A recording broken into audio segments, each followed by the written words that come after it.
Hey, what's going on, everyone? My name is Nate. On Twitter at Cali49er17. Welcome to the Wield the Mase podcast. Today I'm joined by the creator of one of the most innovative GM-style fantasy platforms out there. Whether you are a Dynasty junkie, you play Madden or NCAA on Xbox, PlayStation, console, what have you, or you're just a salary cap nerd, man, UltraGM blends the game, realism, and fantasy in a way that we have never, ever seen before. Evan Goldberg, creator. What's going on, man? Welcome for joining us today. Hey, Mace. How you doing? Yeah, I'm all right. We are running a quick promo real quick before we get too deep into it. We put up here. Promo code MACE at checkout gets you $5 off discount. We'll keep this on for a little bit. So, Evan, just go ahead and give us a little bit about yourself and kind of where the idea for UltraGM came from. Sure. So I'm a lawyer by background and training, but Okay. a football geek like many of us. And, I've played fantasy football for 20 years in the same league pretty much, mostly in it for the camaraderie. But for me personally, there was sort of a level of sophistication and that was missing. And what I really sort of craved for, and I think for a lot of fans, is this idea of like, we see the GM of the team we root for making these moves, and we're like, what is this guy doing? Like, I could do that job better than this guy. He needs to listen to me. And so the idea sort of came to try to create something that would provide that GM experience with the play out aspects of fantasy football. So in essence, it's kind of like the love child of Madden franchise mode and traditional Dynasty and IDP fantasy football, all, kind of joined together. And so the way it works is you pick the team that you want among the 32 NFL teams, presumably for most of us, that team that we've loved since we were a kid and that we, live and die for. And you pick that team, you acquire that team's full roster as of the start of the league year. So that's basically the start of free agency. So it's as if the GM of the team got shit canned in February and he's hired you to take over the job, and you're acquiring, these are the guys you've got under contract. You're going to have to fill out the rest of the roster and go into the season and play. And so you acquire that roster, you have a free agency, you have a college draft, you make trades, you do all of that stuff in the off season. And then during the season, you set an active roster each week.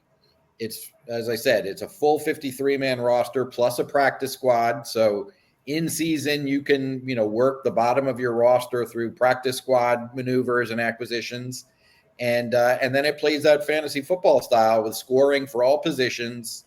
The scoring is kind of scaled to the relative value of the positions as indicated by where the NFL kind of puts their money. That is, how much are they paying for the various positions? What kind of draft capital are they spending? And then you play it out and you compete in two different leagues. One of the two leagues is a 32-team league that mirrors the NFL, the same 32 teams, and it plays the same NFL schedule. That's where all of your transactions take place. That's where you're going to do your drafts. That's where the trades happen. The other league is a 14-team league that's team-specific. So in your case, Mason, you'd buy the 49ers. Yep. You'd be in a 14-team 49ers league with yourself, one team that's essentially the John Lynch 49ers, whatever the 49ers roster that week was, and then 12 other guys like you that think they know how to do it better, all competing to see whose version of the 49er team is the best. And this is all done with the real NFL salary cap, real NFL contracts. So, if you want to be able to say you can do the job better than John Lynch, you've got to be subject to those same constraints and restrictions, namely the salary cap. Yeah, for sure. Browns fans out there, I know a couple of them. I don't know if I've ever met a Browns fan myself that's like, dude, the GM, blah, blah, blah. I know the Niners had some moves this offseason as well to where I'm thinking, man, maybe we could have held on to that guy for, X amount of $1 million. But that's one of the main things that I kind of wanted to dive into immediately. One of the main differences from like a fantasy football or from like your traditional Madden or NCAA college football is that you have to worry about the salaries. I mean, obviously in college you don't have to worry about that. NIL, whatever. But kind of go over like what goes into the process on that. So you have to wait until players sign, and then we have our own. There's a specific day, and then kind of how do like the waivers work? Sure. So every player is tied to and connected with their contract. They're a package deal. So a free agent becomes a free agent in UltraGM, not when their old contract expires. Okay.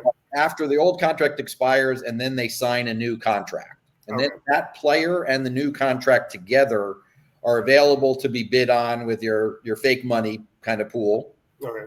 And so as you do that, you have to take into account the value proposition. So there are going to be players, you love the player, but you look at the contract, it's like, whoa. I don't know if I want to pay that for this guy. Yeah. And there are other guys that, may not be love players, but there's someone that you look at and say, hey, this guy, that's a great value for him. This guy is going to be a legit number 2 receiver. He signed, his deal is $2 million per year. I'm going to get a lot of value out of that contract relative to other players. So just like a real GM needs to be thinking about the cap and thinking about those value propositions, you do as well in UltraGM. Yeah, and the salary cap in the league changes with the real life NFL league as well. So the salary cap, when you start your team, you're locking in an initial salary cap for your team based upon the players that are there, which are the ones that are under contract. Okay. You then essentially build your own team salary cap based upon your player acquisition. So, if you sign a big name, big money free agent, that's going to hit your cap. It's not going to, and if it's someone that's not on the real team, that's not on the real 49ers, your cap's going to look different than the real 49ers cap because you've got that, $36 million a year contract or whatever it might be on your books that they don't have. But at the same time, they may have some big money signings that you're like, I don't want to pay that. And so you don't do those. So you have the chance from the start to create, you start building that team in year one. In year one, most teams have, 30 or 40% turnover of the roster from year to year. So your team will probably be, 30 to 40% different from the Niners team in year one. But in year 2, it will be less than that. In year 3, it will be less than that. Probably by year 4, if you think about how much turnover actually happens in the NFL, your team will essentially be like a fully customized Mase team that, may bear almost no relationship to the 49ers, but maybe it does. Maybe you continue to love some of the players on that roster. Maybe some of the players that the 49ers get rid of, you bid on as a free agent because you want to keep them. Yeah. So you have control of the entire roster and the entire salary cap. That's really cool because you really get the roster build. I mean, with the Niners, just on defense, you got Fred Warner and Bosa, and we kind of see guys around them getting rotated in and out, especially on the other side of the edge and stuff. So you can take that approach or maybe try to bring someone else in. I know linebacker will probably be a spot just for me being an IDP guy that I'll be trying to find value in, trying to push away the Matt Milano and Patrick Queen contracts.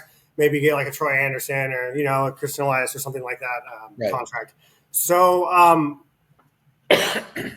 I noticed, so when you get the 2 teams, right, how do playoffs work separating the leagues, I guess, because you get one team, you put them into 2 leagues, like you said, one against, we'll just say for 49ers, a bunch of 49ers guys, and then the other one is 32. So how do the playoffs work? Is it structured like the NFL, or is it more geared towards like fantasy where it's like week 13 is playoffs? It's similar to fantasy where, you go through sort of your week 13 and then you start a playoffs. Okay. Not every team's going to make the playoffs. So it's possible that you make the playoffs in your 32-team league, but you miss the playoffs in your 14-team league or vice versa. Either way, in each league, you have 2 separate sets of playoffs going on. And it's designed so that, the Ultra Bowl, so to speak, take place in week 17. We don't want to, have it be subject to that week 18 where you've got people winning. And, part of what this 2-league structure does, it really does a couple of things that I think are great. One is, that team-specific league gives you that ability to test yourself. When you've said you could do the job better, it gives you the ability to test yourself not only against the real GM, but also against, other 49er fans that are just as addicted and just as smart about football as you are, but just have, different ideas about team building. And so you really have this, barometer to judge yourself against. But it's also something, for some teams, I don't want to pick on them, but let's just say the Panthers, going into the 2025 season, the Panthers probably aren't going to win a 32-team league. Yeah. Just like they're probably not going to win the Super Bowl in the real I'll just stack against them. Yeah. But, you'll have, if you're a Panthers fan, you'll have the ability to win your Panthers league. And that in and of itself is going to be an accomplishment. And that's going to be something that will give you, again, the barometer to see how are you doing compared to the real GM? How are you doing compared to the other fans? And how quickly can you turn it around in subsequent seasons so that you can win the 32-team league? So, yeah, that's really cool because you get to stack yourself against the other teams. You can see their roster and their salary construction as well throughout the season. Yeah, you'll be able to look at the teams that you're matched up with. You'll be able to see who's on their roster and so forth. So, those are all things. And, we're all going to have very different ideas about, what the right way to go is, different drafting philosophies, different team building philosophies. Some of the things that I already know from it, having played around in it and done a test season last year. I mean, that value component, we all know quarterback's the most important position in football, and it's the most important position in UltraGM too. It's the highest scoring by a lot.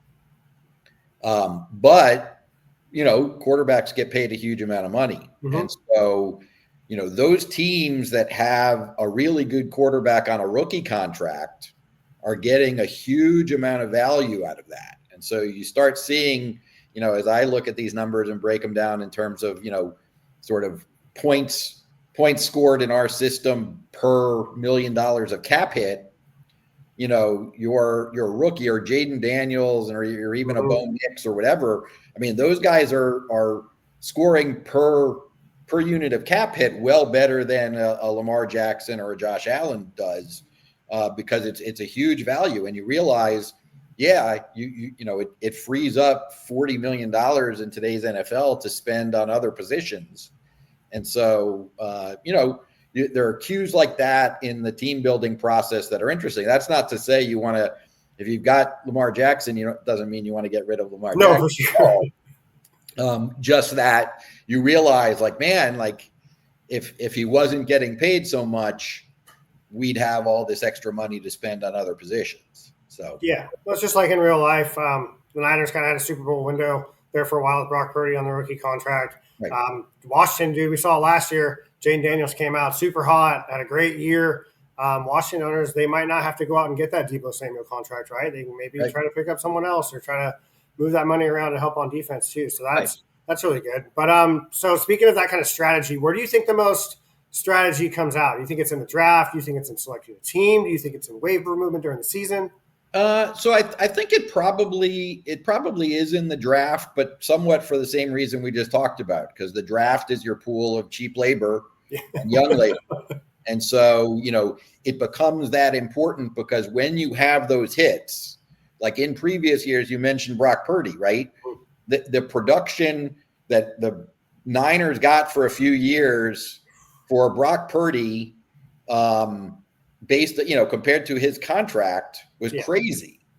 And, unfortunately for you guys, like that is kind of over now. And now he's getting big money like a lot of other guys. But if you can find those guys, some of the guys, for instance, in the league that are your biggest hits in terms of points per cap spend are guys like, Nakua, right? Guy's been hugely productive, was a later round pick. So for every one of those guys that you can find, if you can draft them yourself, you're setting yourself up to then allow yourself some more mistakes, frankly, with the rest of your salary spend, because you've got those guys producing at such a high level on the cheap. Yeah. Are there any possible, penalize people for not having a suitable roster? Are there any restrictions on how much you can spend per, whatever? Because some people, I've played Madden before with younger siblings and stuff, and they just go out and try to buy everyone just to fill their team. Right. So you have to stay under the salary cap. Uh-huh. So you can't go over the cap. You also have a limited pool of what I call the fake money with which to bid on free agents. Okay. Now there is an ability in the system to buy some extra fake money. Okay. So that's an option. Somewhat, it's sort of like a fail safe, just in case, it's going to be a little trial and error for people on that. So there is the ability to do that, but the idea is to not allow that to get overboard where someone's just out there going crazy, and the cap, the actual salary cap restriction will prevent anyone from sort of creating a super team, because you can create a super team if you're an incredible drafter, but with trades, most of your better players do get paid a lot of money. And so there's just a limit to how many superstars you're going to be able to fit in under your salary cap. Yeah. Just a hot question, because in IDP, this player's a hot topic. A guy like Travis Hunter is being rumored to be playing both sides of the ball. If you slot him on defense, does he get offensive points? So someone's going to ask it, man. I know in the comments. And that is a tricky question. We're trying to set it up, and this is still in works, because he's a unique player. Yeah. To set it up so that he can be plugged in to either as both an offensive player and a defensive player. But I think the way that's going to shake out is the way we're doing it is that he will take up essentially 2 active roster spots to do that. Got it. Okay. That's good. So that's the tricky part. And that's just a function of, to rewire everything for one player, so anyhow, I think that's where I believe I'm landing on it, and that's still in the works, because it wasn't planned for when we started. Right. Well, it's just like in real life. That's how it is on UltraGM. You have 11 players on the field, right? You get points for those players. So essentially, I don't know, maybe we'll have like a rule where you're gonna hold someone out, no corner or something on the defensive side or something like that. Right. Okay, so just speaking of player scoring, what about offensive linemen? What kind of got you into that mindset? I know they're super underappreciated. Yeah. So.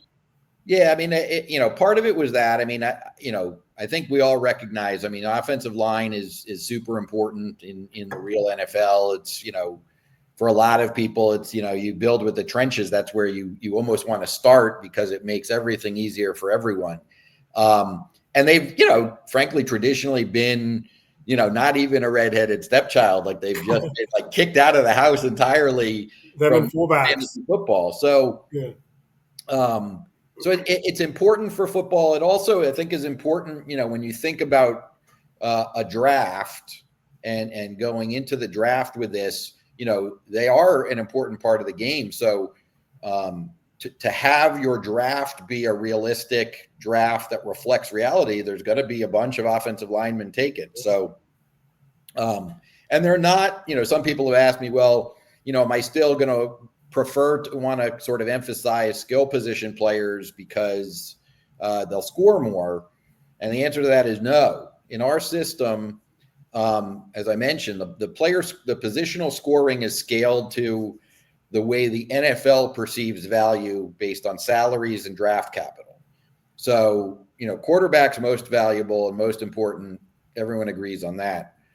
But, the NFL's, the next batch of what people often refer to as like your premium positions are things like left tackle, edge rushers, et cetera. And those guys, so the average left tackle is going to score more than the average running back and is going to score more than the average receiver. I see. I like that. So, now that doesn't mean that, running backs and receivers who are exceptional might, end up scoring more than the best of your offensive tackles. That can happen. If you get a Saquon Barkley 2024 kind of season out of running back, he's probably going to still score more than the top offensive tackle. But on average, the offensive tackles score more than your average running backs. Yeah. Well, I mean, honestly, it's hard to find a good tackle in the league, man. Like the Niners, aside from Trent Williams, we're one Trent Williams injury away from not having a Right. very good line. But yeah, those guys are really hard to come by, as well as the edge rushers. You can put guys out there, and Yeah. guys will get tackles just because. But it's really tough to get a premier guy like that. Yeah, I mean, I'm a Dolphins fan, so the last several years we had Tron Armstead, who was great when he plays, but he misses a bunch of games every year, and it was always like, well, yeah, look at the drop off we have when he's not playing. It's like, yeah, like there's not how many teams have an awesome backup left tackle like that. Just doesn't really exist in the wild. Yeah, and so. That's something. Now in our system, we group offensive linemen are together. So in each game, you're going to start or keep active 7 offensive linemen. Mm-hmm. And it doesn't have to match up as left tackle, right tackle. So you could have, 3 5 centers, 3 right tackles or okay. whatever. But you'll definitely want to have your tackles because they will tend to score higher than guards and centers do. Oh, okay. That's very interesting. Do they get bonuses for having like good running back games? Like 100, 200 yards, stuff like that? So not for that specifically, but let me talk about the way the scoring works because that's another common question. So Sports Info Solutions, SIS, has a metric called total points. Okay. And essentially what they do is they take the EPA of each play, mm-hmm. and they look at the players who were on the field at the time, they break down the film, and they allocate credit and blame to those players. And that includes the offensive linemen. So what we're using are the blocking points metric that apply to offensive linemen. Okay. And so for that, the offensive linemen, if you have hypothetically a play where, it's an 80-yard touchdown, but the running back runs through a gaping hole between, right guard and right tackle. Mm-hmm. Most or much of the credit for the EPA gain from that play is going to go to the offensive linemen that create the hole. The running back might actually get, not that much credit if it's the kind of play where it's like, well, anyone could have done that. Yeah. And so there's not a bonus per se for rushing yards per game. But they are getting credit for their contribution to each successful running play and also getting potentially negative points for each unsuccessful running play. But that is all factored into the offensive lineman scoring. Yep. So every player but the punter is essentially scored in UltraGM.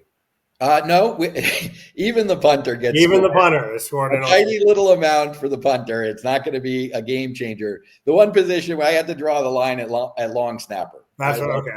There's no way to score a long snapper, and I'm not giving them credit for that. So you just give them points for a botch snap. You're like minus 6 points for a botch snap. The long snapper is the one position that's out, but we have points for. On each team, you set your active roster, and then from the players you've set on your active roster, you also choose a punt returner and a kick returner.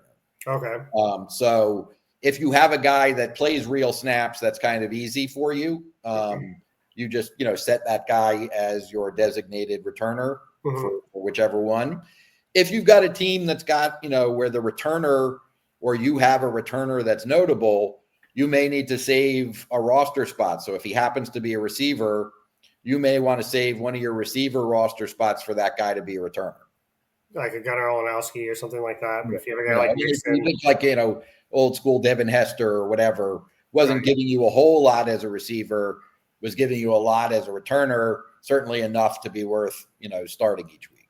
Yeah, but you start him as a wide receiver and there's not a specific returner spot? So you start him as a receiver, and then at the bottom of your roster page, you designate among the players that are already designated as active, you choose which one's going to be the receiver. Okay. Which one's going to be the returner. Oh, the return. Okay. All right. Well, before we wrap this up, I want to go ahead and just add this to the stage. You can kind of navigate us around here. I already have 2 teams here. Right. So here's the teams that you bought. You can see here there's 2 leagues, a public San Francisco #1 and a public 32. So that's, that refers to the two leagues. You've set your team name as the Bay Bombers. It's important to set a team name because in the 32 team league, you'll generally be referred to as San Francisco. So you'll sort of use the city league team to know kind of what's the basics of the team I'm matched up with. But in your 14 team league and your San Francisco team, everyone is San Francisco. So to know who you're playing against, you need to set a team name. You can create a logo and the like. And then you can see, also from this screen. So at the top, you can see you can create a private league or join a private league. And so that's if you've want to have a group that doesn't include any randos, any strangers. But you can also join a public league. And if you can scroll down a bit from here, you'll see this is sort of the same interface also for the private league. When you've hit those buttons, you'll see all the teams' logos. You'll see that currently the price for all the teams is $30. That's for the season. And then you would just basically, select your logo, and then it takes you down. You go to next, and that then would take you to a new screen to join sort of new leagues, et cetera. So that's how you would get it started. And you would then go ultimately to a payment page. And it's at that payment screen where where it's asking for payment, where you'll see a line for the promo code, and you'll want to put in Mase there to get the $5 off there. Yeah. So here under the My Team tab, after you have a team, you got team profile, managed roster, team news, salaries, and matchups. So it looks like you've really got everything that you need here in one spot. Right. So you can see here, this functionality, you can't, there's the warning at the top, or just the mention at the top saying that managed roster is not available until the league's filled and unlocks. Okay. So that's, some of the coloration of the red. But you can see here, you've got the roster players. It shows you how many players at each position you'd make active. And it's roughly, for each position, roughly the number of players that legitimately play a decent amount. Got you.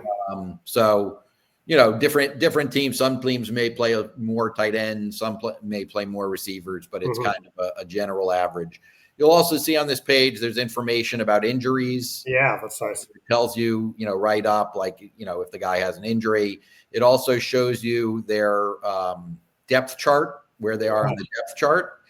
So, for you, I'm sure for your San Francisco team, anyone who's actually on San Francisco, I'm sure pretty much know where those guys are in the depth chart pretty much. Yeah.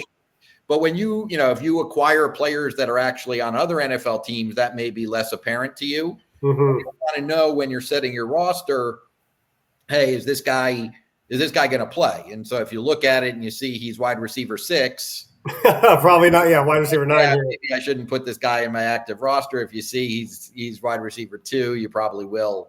And then it also gives you here by, and then some of their scoring year-to-date points and average points. Yeah. And then the matchup and the players. You can look at bids. You can put people on the trade block, propose trades. What's the players first for a sec? What's that? This players right here? Yeah, go to players. Yep. So players shows you there's a toggle up in the right for all players or available players. Okay.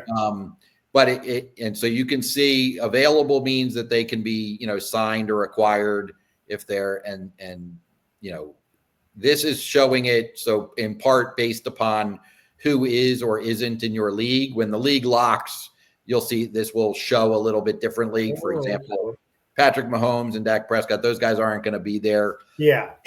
Ultimately, once the league locks. And so you would, this shows you how you can claim those players, et cetera. There's some functionality that's going to be coming in very shortly. That right, sort of below where you see the claim, there will be another button, so to speak, that will be a transaction calculator. Okay. So when you click on that, it will show you essentially what would be the ramifications of claiming that player or trading that player, et cetera.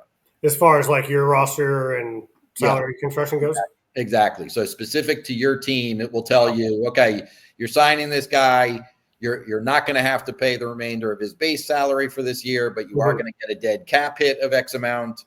And then if it was a trade, it's the new guy's base salary that is coming onto your team. So it factors all those things in and will tell you essentially, what the cap impact of that transaction would be. Thank goodness. Like, I'm good at math, man, but I'm gonna be up here like 11:30 at night trying to pencil it in. So we're all of that stuff. I mean, even though I think for a lot of people that some of the salary cap stuff is daunting, we're doing a lot of the work for you and kind of providing guidelines for it. So you're not going to need to like keep your own spreadsheet. You're not going to need to have like a calculator out and a pen and a pad. All that stuff will be done inside. You are going to want to think about the big picture though of those ramifications, because you'll see it will present it to you, transaction by transaction, but you've got to obviously keep track, if every transaction you do leads to increases in your cap number and a reduction in your how much cap's available, then you're going to eventually run into problems. So, that's going to be, you do have to keep track of that and make sure you're balancing things. Yeah, for sure. I might have to do the reverse McVay approach on this one and just try to get a bunch of draft hits and figure it out from there. So, I mean, it feels like there's a lot of different ways to strategize and plan. This being the first year that it's open to the public, we're going to get a lot of that, especially in, like you said, the team specific leagues. Right. So I'm really excited just to see what goes down on draft day, just to see the process. So for a first-time user, like you said, the salary cap can't be daunting. Do you have any advice or anything to a new user? So, I mean, some of my advice before you get going, if you feel like you don't know that much, to be honest, I'd probably go to ChatGPT or some other AI and just ask it some broad questions, frankly, about the salary cap and follow up with whatever sub-questions you have after. I mean, this AI stuff, I mean, it might kill us all someday. Who knows? But until it does, it's a pretty incredible resource, especially for condensing things down and helping you understand things, because you can keep feeding them new questions and refinements, and it will keep coming back. So if you think that you're not entirely up to or conversant on the salary cap stuff, I think it's a good place to start learning about it. Yeah.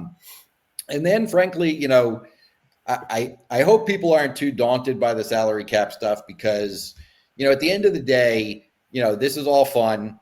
This is all about enjoying and enhancing your fandom. I think everyone is going to learn a lot from it, in the same way that, I remember when I was trying to teach my son about football as a little kid, it was tough, man. It's a hard sport to explain to someone, especially all of this stuff. And he really didn't get it until he started playing Madden. Yep. And it was once he had that, the controller in his hands, and he sort of got to have a level of control over the process, that it really kind of sunk in.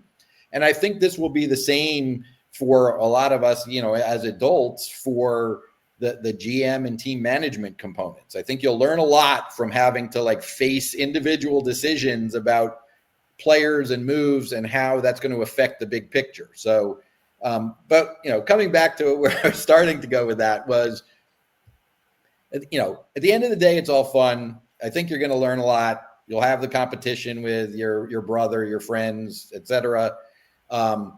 But it's also, and I know there is free fantasy football out there, but it's $25 for the year. You can't buy a team T-shirt these days for that amount. Sure. So in the scheme of things, like the amount of investment that we're asking, do it to play. It will be a learning curve for everyone. I suspect, everyone who actually becomes a first-time GM faces a learning curve on some of this stuff as well. And so, don't let that, have you miss out on the opportunity to play and learn and have a good time with it. And then, if it takes you until year 2, until you really have it down, so be it. Yeah. So. Learning curve. Yeah, I'm teaching my 5-year-old son football, trying to get him in on Madden and stuff, man. He picked the Panthers, so I got to help him. So before we wrap this up, where can people sign up, and where are you at on the socials? Yeah, so sign up at www.ultragm.com. As I said, you'll sign up. Sign up itself is free, but it does cost the $30 or $25 with the promo code MACE to buy your team. And then, on the socials, we're on Twitter at UltraGM _ NFL. We're also on Instagram and a couple other places. Our social presence is not huge at this point. We just launched in April. So we start starting from scratch and trying to build it up. So if you do find us there, it'd be great to get a follow and a retweet about it to help spread the word. Because for all of us, the more people that are playing and engaged, the better it is. It is okay in our system if we don't have a human user for a team, it will be a CPU managed team that will just be the real team's roster. And it doesn't affect or hurt gameplay. But the more real users we can have, the more robust of a trading environment we can have, the more robust or realistic of a draft situation that we can have. So best if everyone kind of get your friends on, do it as a private league, or you can do as a public league and use the Find My Friend function to find the leagues that your friends are in, and let's just have fun with it. Yeah, for sure. Last question. Can you trade with AI in this, or is that something that maybe you're going to develop in the future? No, you can't trade with AI. You need to have a real person on the other side determining, accepting or rejecting a trade. It's possible maybe in the future we'd consider some AI for that. But the truth is, so far, at least from what I've seen in the platforms that have used sort of AI or whatever mechanism for computer-driven trades, they just don't seem to be very realistic. And, I think it will be quite realistic because, for everyone who Mase, that has your knowledge and sophistication about the Niners, there's going to be a dude for the Rams that's in the same boat that you, and he's not going to give away the farm to you for nothing. No. Everyone's going to kind of realize those factors. So I think this is going to draw a pretty sophisticated user base. And I think the trades that we do see will be pretty realistic. Doesn't mean that they would specifically happen in the real world between two, different GMs, but they will be, I think, pretty logical and sensible kind of trades. Yeah. Well, I want to thank you for coming on, Evan. I'm really excited to get started on this next month, get it going. I want to thank you for reaching out to me and coming on. Is there anything else you want to plug or anything before we head out? No, I think that's it. The only thing I'd add is if you do have any questions, you can reach me at Evan, EVAN, at ultragm.com. You can just shoot me an email there, or you can hit me up on through the social media on Twitter or wherever. And if you have any questions, I'd be happy to talk to you about it or help explain certain functionality if we haven't touched on it sufficiently here. Yeah, for sure. I want to thank everyone for tuning in with us. YouTube, Spotify, iHeartRadio, wherever we are at.